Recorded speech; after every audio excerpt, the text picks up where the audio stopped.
मुंबईतील वाढत्या उष्णतेच्या पार्श्वभूमीवर महानगरपालिका प्रशासन सतर्क झाले असून ऑनफील्ड काम करणाऱ्या स्वच्छता कर्मचाऱ्यांच्या आरोग्य सुरक्षेसाठी महत्त्वाचे निर्देश देण्यात आले आहेत.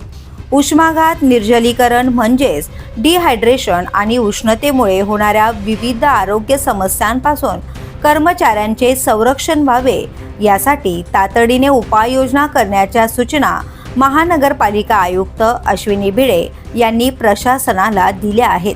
विशेषतः प्रत्यक्ष रस्त्यावर आणि कार्यक्षेत्रावर काम करणाऱ्या स्वच्छता कर्मचाऱ्यांसाठी सर्व चौक्यांमध्ये ORS पावडर आणि स्वच्छ पिण्याच्या पाण्याची पुरेशी व्यवस्था करण्याचे निर्देश देण्यात आले आहेत.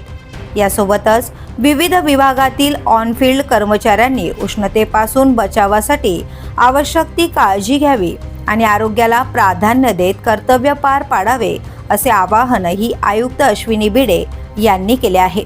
दरम्यान मुंबईत वाढत्या तापमानामुळे उष्माघाताच्या घटनांमध्ये वाढ होण्याची शक्यता लक्षात घेता महानगरपालिकेच्या रुग्णालयांमध्ये विशेष उपचार व्यवस्था करण्यात आली आहे. तसेच नागरिकांमध्ये जनजागृती मोहीमही राबवली जाते. मुंबईची स्वच्छता अबाधित राखण्यासाठी सुमारे 40,000 स्वच्छता कर्मचारी अहोरात्र काम करत असतात. त्यामुळे त्या कर्मचाऱ्यांच्या आरोग्य सुरक्षेला सर्वोच्च प्राधान्य देण्यात येत असल्याने महानगरपालिका प्रशासनाने स्पष्ट केलं आहे. द पोलीस न्यूजसाठी अनिल शिरसाट, मुंबई.